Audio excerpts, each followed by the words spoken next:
Golconda jewellers తెలంగాణలో మొట్టమొదటి factory outlet మన కొత్తపేటలో ఫిబ్రవరి 14న గొప్ప శుభారంభం.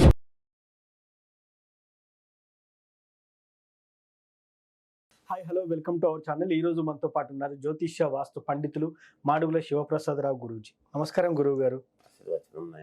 సార్, ఈ నెల 16వ తేదీన రథసప్తమి అయితే ఉంది. రథసప్తమి రోజు ముఖ్యంగా ఏం చేయాలంటారు? శ్రీ మహాగణాధిపతయే నమః. ఐం మహాసరస్వత్యే నమః. శ్రీ లలితాంబికాదేవియే నమః. రథసప్తమి సూర్య భగవానుడు. రథసప్తమి అంటే ఏమిటి అంటే, మామూలుగా మనకు జనవరిలో మకరములోకి సూర్యుడు రావటము వలన మకర సంక్రాంతి అనేటువంటిది మనం చెప్తాం. ఉత్తరాయణం ప్రారంభమైంది అని దాని యొక్క అర్థం. అక్కడి నుంచి ఉత్తరాయణ పుణ్యకాలం అంటాం. ఇక్కడ ఉత్తరాయణ పుణ్యకాలం అనడం అనేటువంటిది జరుగుతుంది.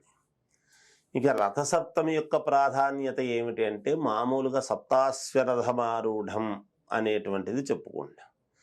సూర్య భగవానుడు తన రథాన్ని పూర్తిగా ఉత్తరం వైపు నుండి మళ్లించడం అనేటువంటిది జరుగుతుంది రథసప్తమి నాడు. గ్రహాలలో రాజు సూర్యుడు. మనకు సూర్యచంద్రుల యొక్క గమనాన్ని బట్టే మన జీవితం అంతా కూడా నడుస్తూ ఉన్నది. సర్వ ప్రపంచము మానవాళి. ఉదయము సూర్యుడు, రాత్రికి చంద్రుడు ఆధిపత్యంతో నడుస్తూ ఉన్నది. మనది చాంద్రమానేన అని మనం చెప్పుకుంటాం. స్వస్తి శ్రీ చాంద్రమానేన.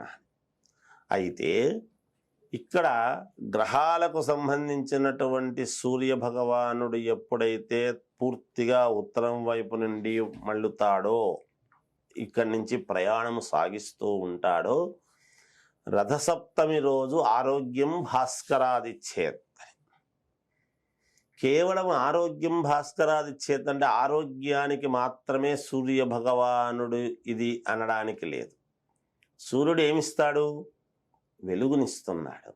సూర్యుని వెలుగు వలన ఏమవుతున్నది మీరు గమనించండి. అంతవరకు ముడుచుకొని ఉండేటువంటి పుష్పాలన్నీ కూడా సూర్య భగవానుడి యొక్క ప్రసన్నమైనటువంటి కిరణాలతో ఇలా విచ్చుకోవడం అనేది జరుగుతుంది. పువ్వులు వికసిస్తాయి. పువ్వులు వికసిస్తున్నాయి అన్నప్పుడు ప్రతి మానవ హృదయము కూడా పువ్వు వలె, మెదడు కూడా పువ్వు వలె అలా వికసించాలి అంటే మనకు జ్ఞానము అనేటువంటి వెలుగును ప్రసాదింపజేసేటువంటిది కూడా సూర్య భగవానుడే. ఆ సూర్యుడి యొక్క ఇది లేకపోతే, వెలుగు లేకపోతే ఏమీ ఉండదు. ముఖ్యంగా ఆరోగ్యం అంటే ఎక్కడి నుంచి వస్తుంది? ప్రకృతి ద్వారానే ఇవ్వాలి ఆరోగ్యం. ప్రకృతికి మూలం ఏమిటంటే సూర్య భగవానుడి యొక్క కిరణాల వలననే ప్రకృతి అంతా కూడా నడుస్తూ ఉన్నది. ఆకులు కానీ మామూలుగా వేటి మీద అయినా సరే ఎండ పడితేనే ఒక పద్ధతి. ఎండ అనేటువంటిది లేకపోతే ఏమవుతుంది? అక్కడ ఆరవు, అవన్నీ కూడా అట్లాగే ఉంటాయి. పచ్చి పచ్చిగా ఉండి వాసన వచ్చి అనారోగ్యం జరగడానికి అవకాశం. ఎక్కడికక్కడ మనము శరీరాన్ని శుద్ధి చేసుకుంటున్నాం. ప్రకృతిని సైతము శుద్ధి చేసేటువంటిది సూర్య భగవానుడి యొక్క వంతు.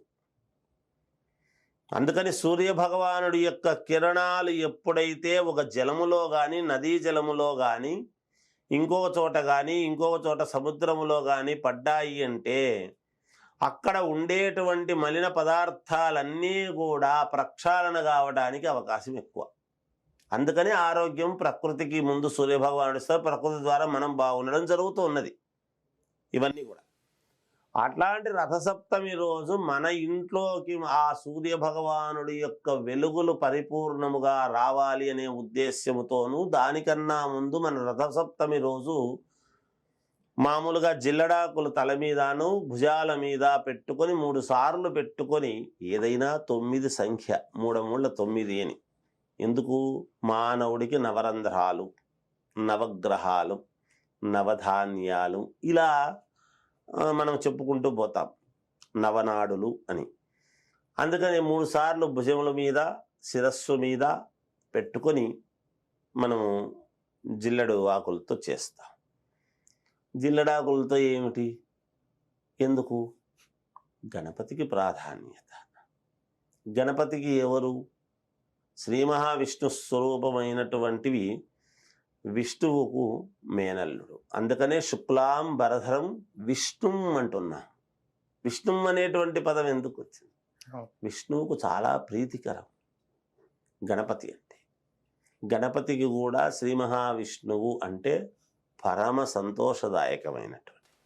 అందుకనే విష్ణు ఆలయాల్లో ఉండేటువంటి గణపతిని దర్శనము చేసుకొని గణపతి కనుక మనం చేసుకుంటే చాలా మనకు క్లిష్టమైనటువంటి పనులు మేలు జరుగుతాయి అనేటువంటిది కూడా ఉన్నది. అంటే ఎక్కడ ఉండేటువంటి గణపతికి ఎక్కడ ఆరాధన చేస్తే ఏం జరుగుతుంది అనేది కూడా ఉన్నది. అందుకని ఇప్పుడు మామూలుగా మన ఆరోగ్యం బాగుండటానికి అలా ఇది చేసుకున్న తర్వాత ఇంటి ముందు ఆవు పేడతో తయారు చేయబడినటువంటి నుగ్గులతో అక్కడ వెలిగించి పొయ్యిలాగా ఏర్పాటు చేసి మట్టి కుండ, కొత్త మట్టి పాత్ర అనేటువంటిది ఉంటుంది. ఎందుకంటే మానవుడు ప్రతివాడు మట్టిలో కలవవలసినటువంటి వాడు. మట్టికి ప్రాణం ఉంది కాబట్టి అందుకని ప్రతి స్త్రీ కూడా మనం ఎంత కోటీశ్వరులమైనా నిత్య సుమంగళి అంటే మట్టి గాజులు వేసుకోవాలి అనేటువంటిది చెప్పారు శాస్త్రం. అందుకని మట్టి పాత్రలో ఆవు పాలు అనేటువంటిది పొంగించడం జరుగుతుంది.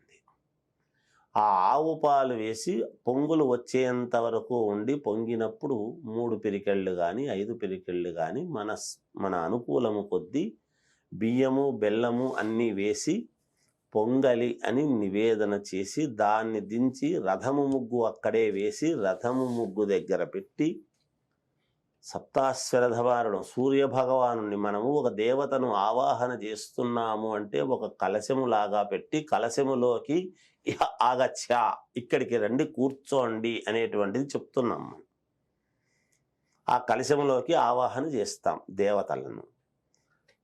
అలాగే ఇక్కడ రథము ముగ్గేసి సూర్య భగవానుడు పైన ఉన్నటువంటి ప్రత్యక్ష నారాయణ స్వామి మన ఇంటికి వచ్చాడు అని ప్రతి ఇంట్లోనూ ఆయన యొక్క వెలుగులు ఆయన ఆశీస్సులతో అందరము ఆరోగ్యవంతముగా సంతోషముగా ఉండాలి అనేటువంటి భావనతోనే ప్రతి ఇంటి ముందు రథం ముగ్గు వేసి ఆ రథం ముగ్గు దగ్గరనే అది దించి ఒక ఇస్తారు అది పెట్టి దాని మీదకి దించుతారు. ఉత్త భూమి మీద దించకుండా. ఎందుకంటే భూమికి ఆకర్షించేటువంటి శక్తి ఉంటుంది కాబట్టి భూమాతకు ఒక ఇస్తర్ లాంటిదో ఇంకోటి ప్లేట్ ఏదో పెట్టి ధాన్యం పెట్టి దాంట్లోకి దించుతారు. దించిన తర్వాత నివేదన సూర్య భగవానుడికి అని పెట్టి ఆ తరువాత మనము ప్రసాదము తీసుకోవటము. సూర్య భగవానుడికి పెట్టిన తర్వాత మనము ప్రసాదముగా తీసుకుంటాము అనేటువంటిది భావన.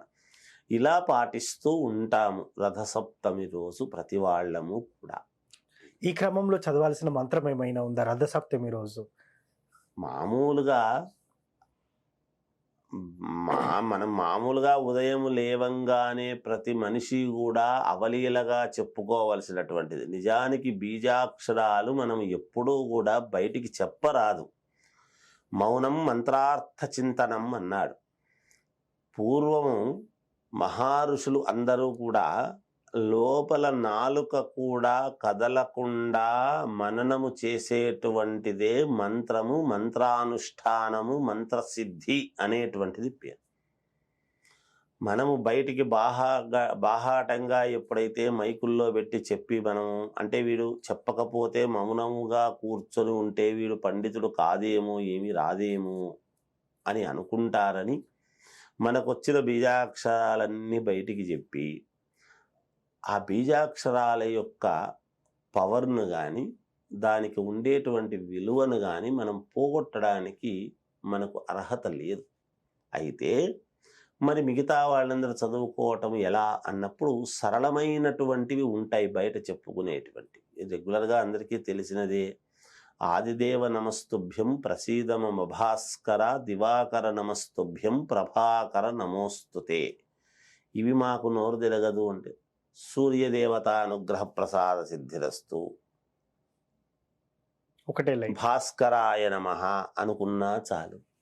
ఏది పిలిచినా దేవుడు ఎలా పిలిచినా పలకడానికి సిద్ధంగా ఉన్నాడు. మనము మనసు పెట్టి పిలవాలి, అంతేగాని ఎలా పిలిచినా పలుకుతాడు.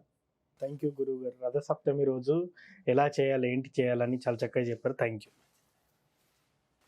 చూశారు కదా, ఇది వాటి కార్యక్రమం. మరో కార్యక్రమంలో మళ్ళీ కలుద్దాం. Thank you.